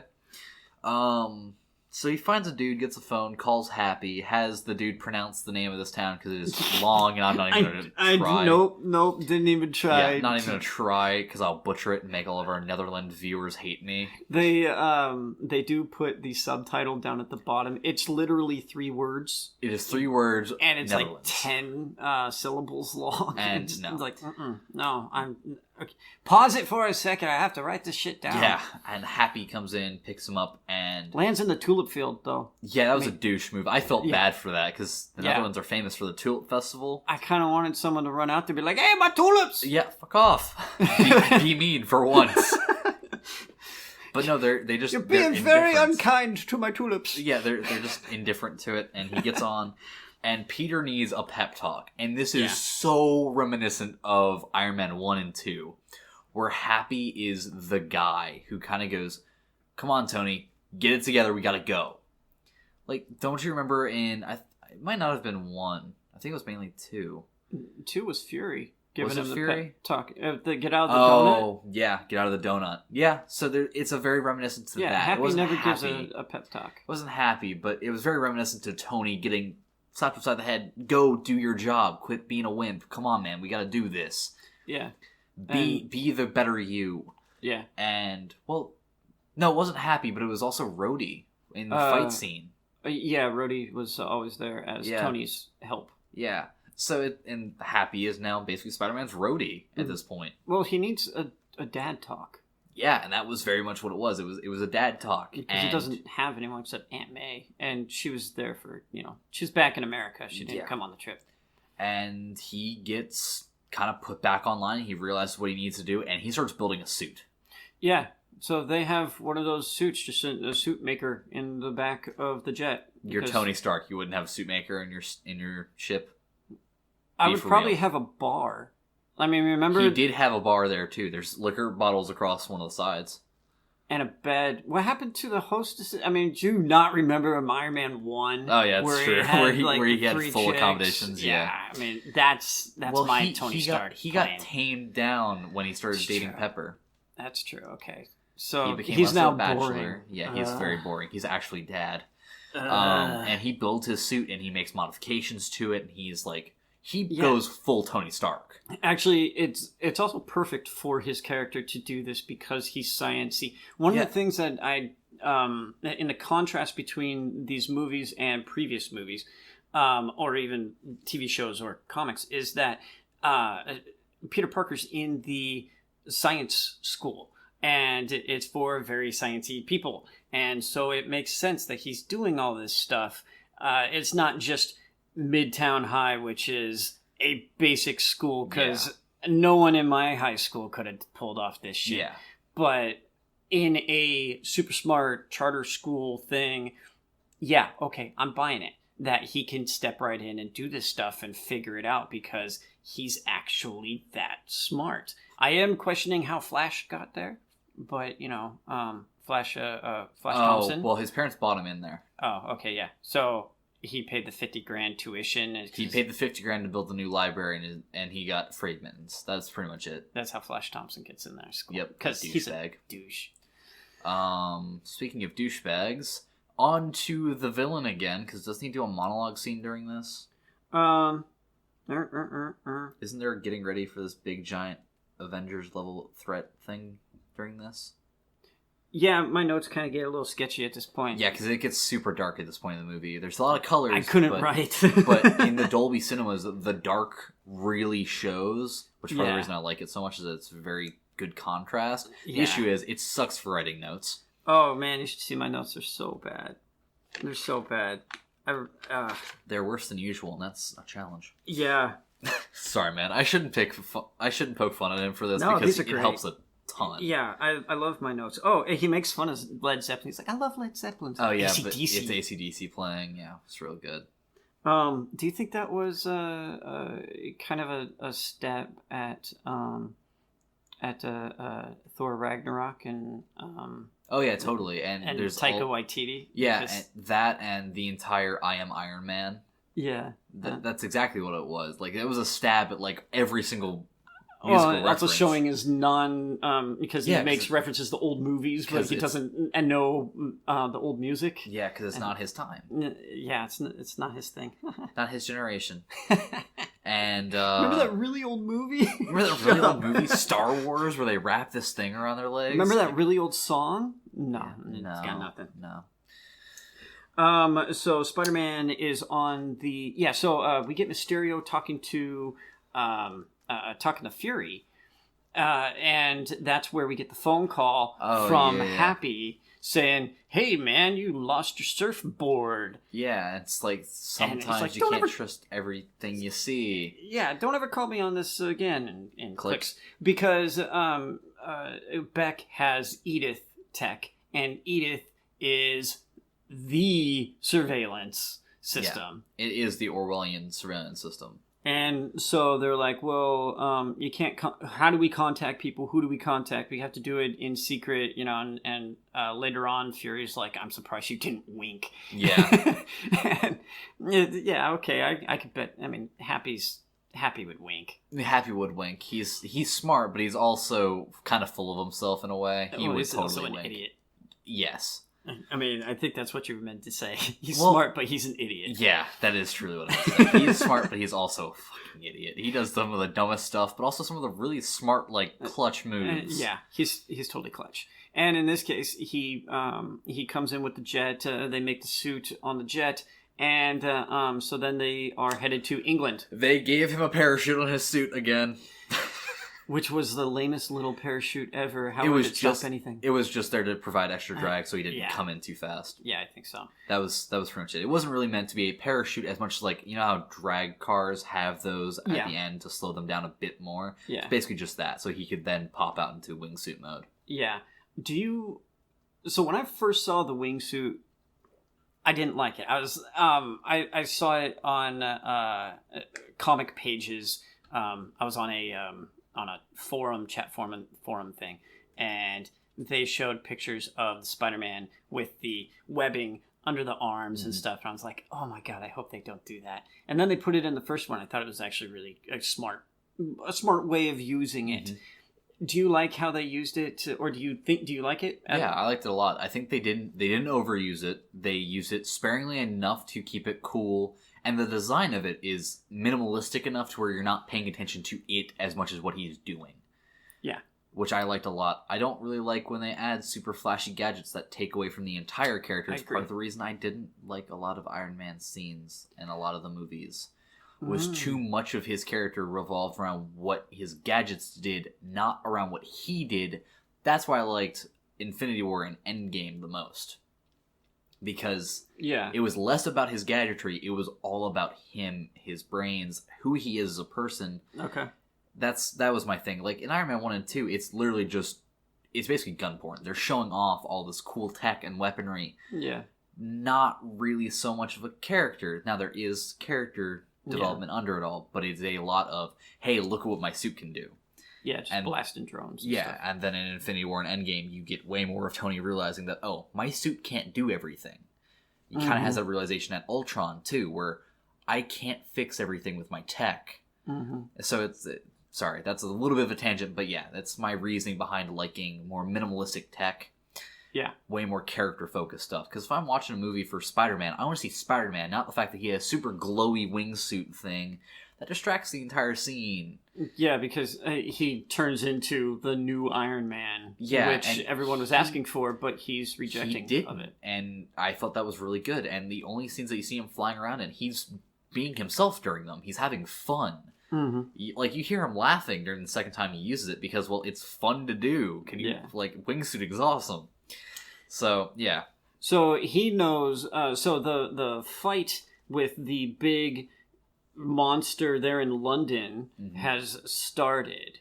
And as Spider-Man comes down, off the plane. He was on the outside of the plane. Yeah, he gets unstickied from it. And, he just...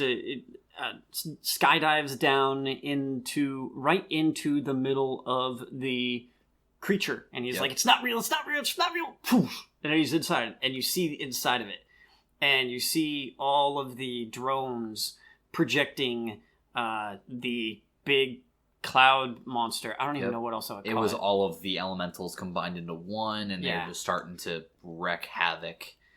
Well, I mean, air quote, wreck havoc. Well, there was still damage being done because the drones were shooting stuff. Yeah. But...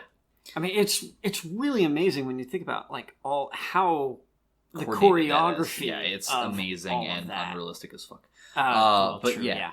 I mean, it would take more than a couple hours to put that together. It would also take more than one dude. Because there's only one guy really doing anything, and it's like, no, there would be... He can't even make an arc reactor smaller. I mean, you got that guy. Tony Stark was able to build it in a cave with a box of scraps, but you can't do shit. Yeah, with multi-million-dollar corporation money. Yeah.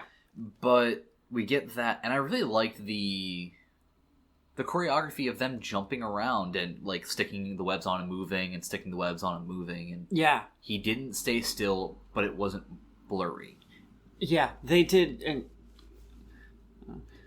excellent job, an excellent story. Well, I really enjoyed how the idea of what he was doing.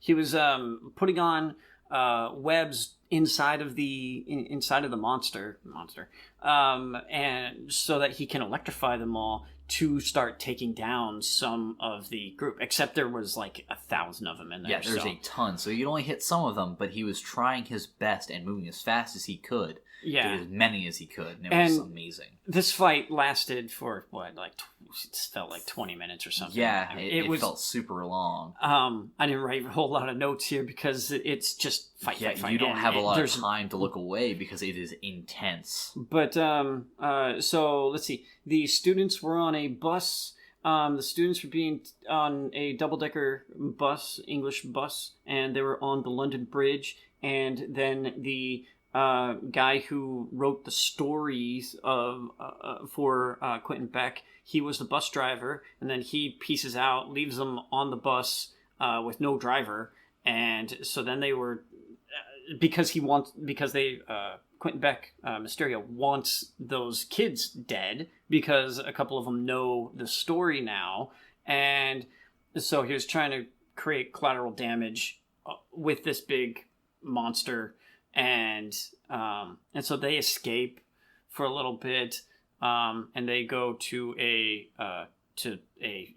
armory. Yeah, museum armory thing, and then go to the jewel vault. Yeah, to hide in, and they're being chased. Did you like that scene? Yeah, I thought that scene was really well done. I thought it was well shot. I thought it also let the other characters shine for once. Yeah, like MJ isn't a damsel in distress. She can fight for herself, and she can outsmart these things.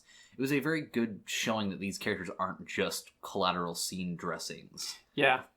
And I like that a lot, especially because Happy had a part in it. I fucking love that Happy tried to throw the shield at it. I love that so much. I do too. He just chucks the shield and lands short. It's like, how does Cap do it? And it closes the door. He throws it in the stupidest way too, like the weird overhand. Yeah, he's trying so hard. No. Sorry, honey, it doesn't work that way. No. How does Cap do this? And then he just closes the door. It is funny. I'm one of the things I love about the MCU is that they have obviously the crossovers with the characters, but then they also have references to these other characters. Just like sort of the little bits of flavor that you can put into this stuff, because you can't have that scene. I mean, it would be like in Men in Black with the tiny hammer for Thor. Yeah, and it's like, okay, it doesn't work in your world. It works in a different. It will only work in the MCU world. Yeah, because it's a living universe. It is a full, complete living universe. And I think they're doing that remarkably well. Yeah. They're not overstuffing it, but they give you these little, they show you little that, flavors. Oh, yeah, this is here too. Or I think that's like the biggest bonus to having Tony's death impact so many people was it shows that these people did care about this guy. Even though he wasn't the greatest person, he still helped a lot of people. He did a lot of good, especially now that the Stark Potts Foundation, I don't remember what it's called, but Pepper Potts is still running a foundation under his name. It's probably just a Stark Foundation. And it's giving out money to certain things, it's giving out grants to high schools and special schools. I mean, he's like Bill Gates and Warren Buffett and Jeff Bezos mixed together. Yeah, all together. He's the wealthiest person ever to exist. Actually, Black Panther has more money than him. But I question that. That's confirmed, actually. That's a confirmed He's got a big fact. pile. Okay, you got to sell the vibranium before it's really worth anything. That's not hard to do. We already know that's not hard to do because Krull was going after it for so long and sold so much of it. Well, yeah, that's true. But if it's all over the place, then the price starts coming down. But so. they say that his net worth is like 2 times higher than Tony Stark's in the comic books. Well, you got to sell futures or something. That's exactly. It. I mean, it's not worth anything if it's still in the ground. You got to sell futures against it. So I mean, come on, economics, folks. They're comic book writers, not economists. Economists. There you go. Thank you. I gave you a second chance. Yeah, thank you for that. I was waiting for you to rip into me for that one. Thank you. I appreciate that. But yeah, we have this giant last fight where you kind of see everybody interact with the world a bit. You get cuts back to Happy and the kids kind of waiting and saying stuff and like giving out their last words. Really well edited, well shot. I loved it all. Then we get, we're like trying to find where is Mysterio. Mm-hmm. And he's on the pedestrian bridge over the London Bridge. It's is that where it is? Towers Bridge. Towers Bridge, okay.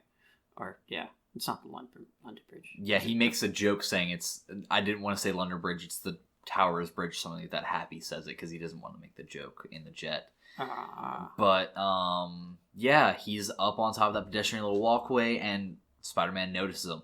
I do want to point out, he takes a lot of hits during this, and it shows. Like, you notice throughout the scene, he slows down. Oh, Spider-Man does? And he limps, and he's having issues. He runs out of webs, too, which is a big thing. Yeah, I kind of missed it. Did they, he added some extra protection to his suit while he was putting it together? Yes, he does. And you notice that through the scene, you'll see more of it exposed because he's rubbing off the outer layer. He's getting shot. He's been hit with concussive blasts. It's horrible. And he's taking these hits, getting back up, starting to fight more.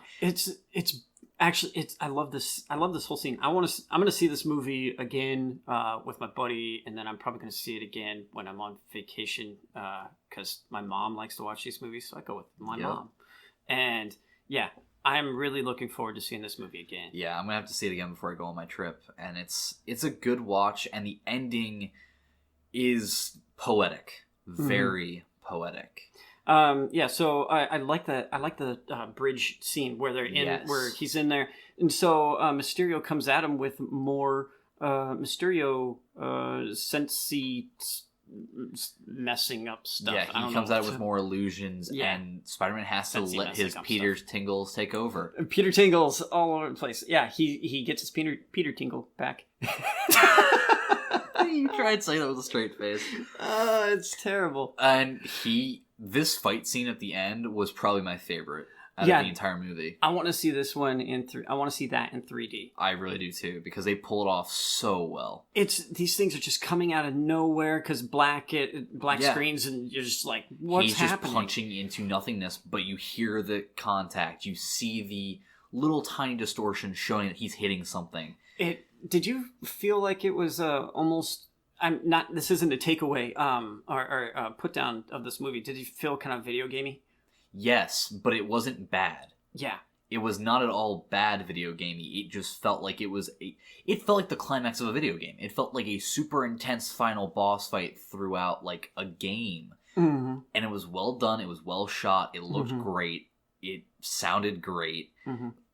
I can't fault this scene for anything other than being too good for its own movie in some ways, because the movie was really good. This scene was like the cherry on top for the entire movie for me. Yeah. Because it was just enough action and just enough story character development to make it worth watching multiple times. Yeah. And I'm sure you'll pick up more stuff if you watch it again. I'm sure there's more stuff to be found in it. So Mysterio gets shot, though, by one of his own drones. After commanding them to shoot, even though he's within danger close. Yeah. And he's like, fire everything! Because he has to...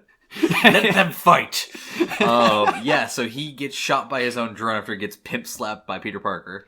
And so he's laying there on the ground, and Spider-Man walks up, and they have a little conversation, but... Gunshot. And Peter Tingle... He is now holding Mysterio's wrist, which was holding a gun. Yeah, he had a pistol. He looks over at him and goes, your tricks don't work on me anymore. You can't trick me anymore. Yeah. And he goes through a monologue, and he's talking about how he has learned from this, and it's very emotional, too, because he's literally looking at something that he was looking at as almost a new father figure, going, you have done something horrible to not only me, but to this world. Even Quentin Beck was trying to be like, oh, I'm so sorry I have to do this to you. But he's like, I have to kill these loose ends. Like, I have to kill these people. He even calls them loose ends. He doesn't even call them people. He's like, I have to take care of these loose ends. He's off his rocker a little bit. I mean, he's keeping it together so much for so much of this movie, but then you get these glimpses into who he really is. It's disturbing and well shot. And Jake Gyllenhaal, thank you so much for this character. Yeah. I'm sad you're not coming back, but no, thank he's coming you. back. He's still alive. I doubt it. Sinister Six, man. I don't think. Maybe. Yeah, they are. Yeah, they are. Yeah, they Damn. are. And it's going to be... they already got Vulture. They got Scorpion. They got now Mysterio. They got... Who else do we need for Sinister Six? I don't remember who all's on that team. Craven, Chameleon, and... Oh, yeah. another... And, oh, my God, I can't remember I the can't last wait one. to see Craven. I want to... Yeah, I've been waiting for Craven for a while. Craven's I really nice. wanted Craven to be like A cameo or something in this movie. Not... Well, sort of, but... Sokovia Accords, he's a hunter, he's like a big game hunter or something like that, but then he's like, the best thing to hunt is people, except even better is superpowered people. Yeah. And so he gets, you bring back the Sokovia Accords, he gets a license, and then he goes after Spider-Man because they have to catch Spider-Man. Yeah. Who is Spider-Man? But Well, unfortunately, we know who that is now. so actually, and before the end of this movie, we get Mary Jane and everyone is saved, and they come out onto the bridge, and they make nice... They don't really make out, they just awkward kissing. Well, they do times. awkward kissing, and then they kind of make out. It's a very teenage drama love scene, aw, touches your heart sort of thing. That's all it's supposed to be. I got like this much of sort of tearing up. I mean, very, very small. very, very small. Actually, for those of you who are listening to the audio podcast, he's like stretching his arms out so wide. So wide. So wide. He's It's getting like the Peter this much. tingles from watching this. I got all the Peter tingles. from watching two teenagers kiss. My Peter tingles. Okay, but yeah, it's a very touching moment. It's just meant to kind of tie up that loose end. And as they're coming home, he holds her hand. Aww. And it's very adorable. And then And he runs Ned. off to be with Aunt May. Ned And his girlfriend broke up, and that's totally not predictable at all. They grew apart, They two grew people. apart, and he's so wise, and Aw. fuck these two. They're exactly the high school romance you don't want to have. Yeah, they'll remember it. They'll cherish this relationship forever. They will think about it every time they're with their husband and or wife. Every time. That's what's going to happen for the rest of their lives. I mean, it's perfectly... It's good, but at the same time, it's like... Ugh. Yeah. But, I mean, I liked it. I thought it fit. It did fit. It was fit very really, it was, really well. It was very, very on par. Very good character development. But I could see how some people may not like it because maybe they experienced that same thing and they're just like, oh my god. Too it's close so to stupid. home. Yeah. And so, but it was perfect. Yeah, I liked it. So, And the end of this movie is basically he gets into the car with Aunt May. Yeah. Kind of touching talk, and then end credit scenes. And credits. The first one is Exactly what everyone has been wanting for so long. Now, does this guy played that character before, right? Yeah. And which one was it? Which version? It was in the Raimi trilogy, right? Oh yeah. He played J. Jonah Jameson in the last one. So it was very. That's why everybody in the theater like whooped and got super hyped because you see J. Jonah Jameson, and they got him back for that role for this, and it was amazing. And they do show us something important. Yeah, so we got... I didn't know that they were going to show this because they cut out the Iron Spider scene from the trailer where Spider-Man disses on the cops. Mm-hmm. They cut that scene completely where he foils a robbery in like a restaurant or something. Which makes sense. It was just kind of a little cheeky thing to show to you guys. Yeah, and I really prefer they do that in the future for these movies because so many people see so much of the trailers, and then you feel like you've seen the whole movie. Hint, hint, Hobbs and Shaw. Oh my god, we're gonna see that movie, I think. At least I'm gonna see that movie. I feel like I've already seen it. I do too. And so we could probably do a podcast without ever having to go. Yeah, probably. We should do a before and after. I'm being serious. We should come back here, record like 30 minutes of what we expect to happen, what we've seen so far, and then go see it and do another 30 minutes just to kind of wrap up loose ends. Yeah. I think that'd be really fun. It Comment could down be below good. if you think that'd be cool. Please. Um, And so anyway, we get a date between Spider-Man and MJ swinging through New York. Yep, and which is having so much fun. Yeah, we haven't seen Spider-Man swing through New York yet. Yeah. And so this is the first time we've seen him now swinging through other places, but never New York. And so now we get that with MJ predictably kind of hating it. Yeah, because that is fucking terrifying for a normal person. Oh God, yeah. If you're just hanging on. Yeah. I mean, oh my God. Make a web harness something. Yeah. He's just like, no, I got you. It's like Superman flying with Lois Lane, and she's just like hanging off his arm. Yeah, it's terrifying. And so they're going through, and then he drops her off, and her hair's a mess and all that, and she's like, I'm never doing that again. But as we are leaving, we get a breaking news message from the Daily Bugle, a controversial news site, the Daily Bugle.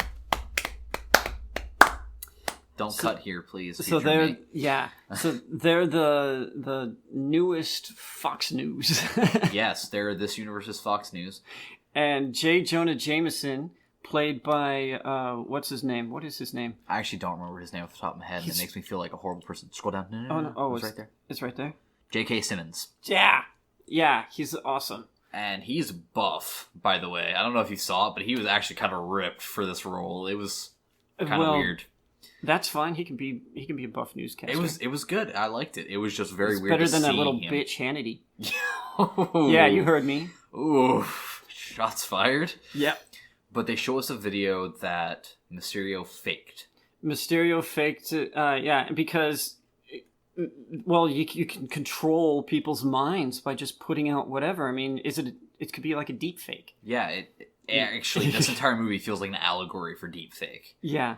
And so he's saying he cuts up some video and stuff, and he says that it was all Spider-Man who tried to murder all these people and were really controlling the drones. Become the new Tony Stark. Yeah. And Mysterio was the good guy in this. And so I was kind of wondering, like, how are they going to fix this? How are they going to make Mysterio, like, actually be a legitimate character going forward in the Sinister Six? But doing this, changing all of this, is what creates that sense of, well, the public's going to be against Spider-Man, and now you got J. Jonah Jameson and the Daily Bugle, and then they name drop. Yeah, they name drop him, and Peter almost drops the F-bomb, and I was so happy that he didn't. Yeah, it's not really in his character. It's not in character for him. That said, that scene setup that they had is directly taken from a comic book. Yeah, it's brilliant. It's terrible. It totally, I'll drop an F-bomb, it fucks Spider-Man so hard. Yeah, and again, like I just said, it is directly taken out of a comic book panel, and it takes place after Civil War, and it's very... I don't really like when the MCU tries to grasp at straws for the comic books, because I want them to stay separate. Sure. But I like the references that are kind of subtle nods. Yeah. They're not there to go, hey, this is a comic book movie, but they're there for the people who know about the comics to go, hey, we're catering to you too. We want you to know you're loved. Yeah. And it was very nice, as somebody who did read the comics as a kid and even as a young adult, that we get to see this exact scene play out in front of our eyes in live action with the most amazing Spider-Man doing it. I loved it to death. Yeah. You're referring to the podium where, like, he reveals who he is. Where Spider-Man reveals who he is, though. Well, there's which they kind of teased in Civil War. Yeah, there's a comic book. Is that this? No, Spider-Man. All right, in the first Spider-Man. There's a comic book where it's just after Civil War, and he's sitting there, and he'd kept his identity secret up until this point. Oh. And the only people who knew were MJ and I think one other person in the comics, but it was not Ned. Ned is only for the MCU. And suddenly something gets released and his name gets dropped. It was either it's right before or right after Civil War, his name gets dropped, and it causes a lot of chaos. Yeah, it's leading into the Spider-Verse, actually. Okay. Where we get the Island of Spiders, which is Also a really, really cool Spider-Man comic book. You all should go read it. It's really fun. Is that where he like turns into an actual spider and stuff? Is all that? Okay. It's the mutant spider geome that thing. was in they did the TV show. Yeah, it was also in the TV show. I saw the TV show, but that was a comic book one. They did it in the TV show. It was very well done in the TV show. They stayed very close to the source material. I'm sorry, I'm rambling. But yeah, this was really well set up. And then we have another end credit scene. Well, I want to. Oh, you want to keep talking about this? What do you want to bring up? I am curious.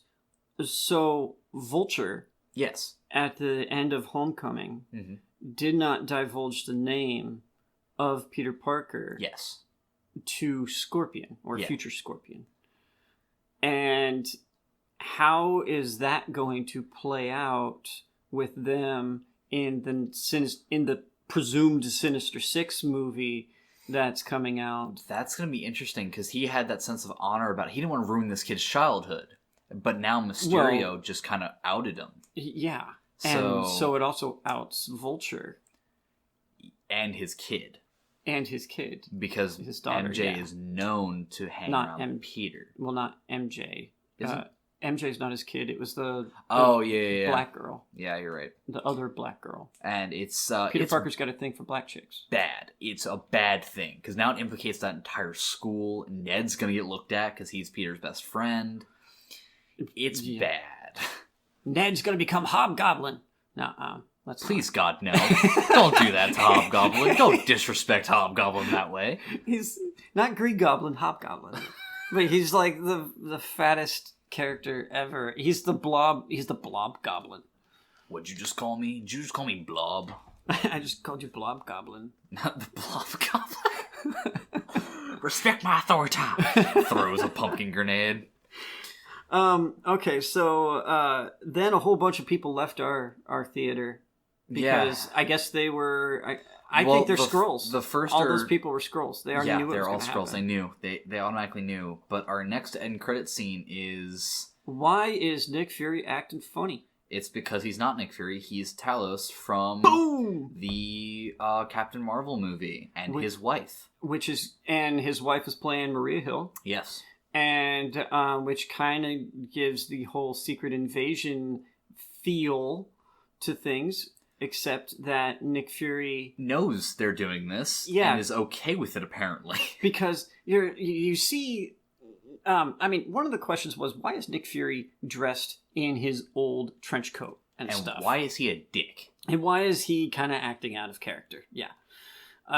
And so then they reveal themselves in their Skrull look. Maria Hill and Nick Fury are driving in their SUV, and then they drop their human look and go to back to their Skrull look, and they start chatting with someone on video conference while driving. Yeah. Hey man, eyes on the road. Yeah. Talos. They're aliens, so they don't really care what they do. But, I agree. They should be safer. Better safe than sorry. Yeah. At least they're wearing their seatbelts. Yes. I think. I don't know. I'd have to go back and double check that. But, yeah, it's a pretty interesting scene. And so he's video conferencing with Nick Fury. Talos is video conferencing, and he's like, "Hey, I gave the Edith glasses. Everything seems on the up and up." And that guy was full of shit, and he was like, sort of felt like he was full of shit the whole time because deception. That's sort of their thing. And so then we cut to Nick Fury, supposedly on a beach, but again, not on a beach. I am being so subverted here. My expectations have been subverted again. And he's not on a beach. Instead, you pan out and the screen goes, or he's looking at a screen. It goes to dark, and then he comes walking out, and you see he's on a giant... space colony, basically. Yeah, structure of some sort. You don't really know where it is. We know nothing about it, but there's tons of Skrulls around. I guess they weren't all wiped out. The Kree did a terrible job. Yeah. And so these are all refugees or something. Who knows? Yeah. And he's like, "Where are my shoes?" Isn't that what he said? Yeah, it's like, I'm not wearing any shoes. Where are my shoes? And that's it. It cuts to black and we're done. So, Justin, on a rating scale of 1 to 10, how much did you like this movie? On my super scientific Tony Stark rating system, he made it, so you know it's man, legit. to name it. It probably has a weird acronym. Acronym. Yeah. I would give this a 10. I really would. I like this movie. No way, a 10? This movie is great. I have no problems with it. I thought the editing was good, the action was good, the acting was good, the lighting was good. There were no GreyVillains, even though they really could have made some GreyVillains.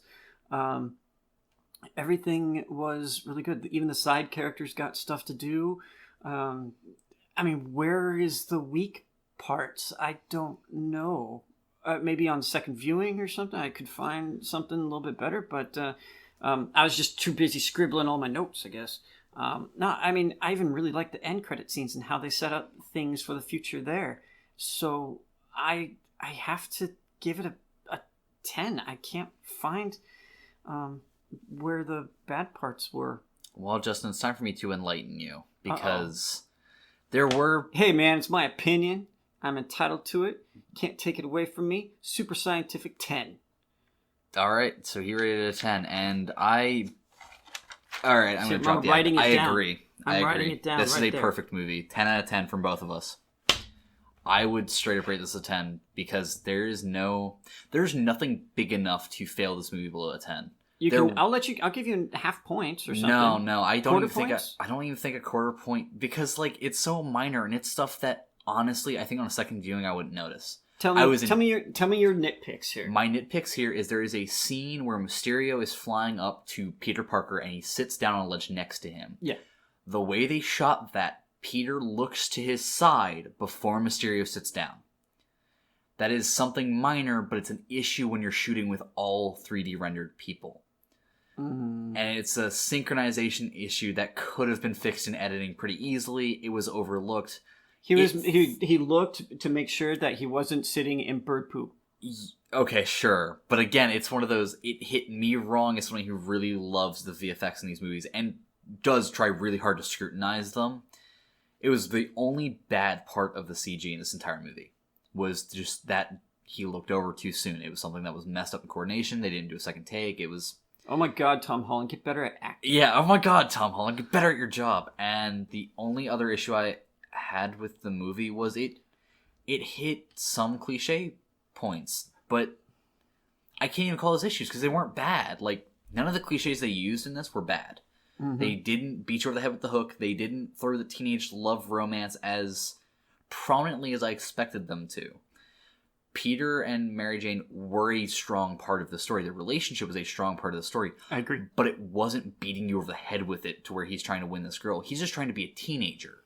I even like how she was able to figure it out. I totally bought it. So did I. Yeah, that's the only issue I can find with it. And again, that's not something I can fail this movie below a 10 on, because otherwise I enjoyed the hell out of this movie. I'm going to go see it again probably this week. Yeah. I actually might see it up in Canada while I'm up there with my buddies. I'm the Canadian version. Hopefully you understand their language. Oh, yeah. Oh, what's that about, eh? Yeah. I don't even know what you said. Yeah, so I can't wait to see this again. And yeah, perfect 10 out of 10 from both of us. Oh, man. What type of rating system do we have here? What world is this where we both rate it the same thing and agree completely and utterly? Oh, jeez. Yeah, I really liked Mysterio and how they showed his power. Well, his powers. No, it's still a power. Okay, if you count Tony Stark as having a power, then he has a power too. All right. I don't really count Tony Stark as having a power. Neither do I. But that's the only argument I can make in his favor right now. Yeah. No, I really like how they used him and how they created that, and how they even did the Peter tingle and Spidey sense, and how they made a joke about it. But it was they really hit a lot of good things. So yeah. Let's see. What are we going to see? We're not going to do another of these until July 15th, 16th, something like that. We're going to have to skip a week due to me being out of the country. There's only a couple movies coming out next week and none anyway. of them are any really that good. Yeah. Stuber, Crawl, Art of Self-Defense, 21 Bridges. Those would be the four.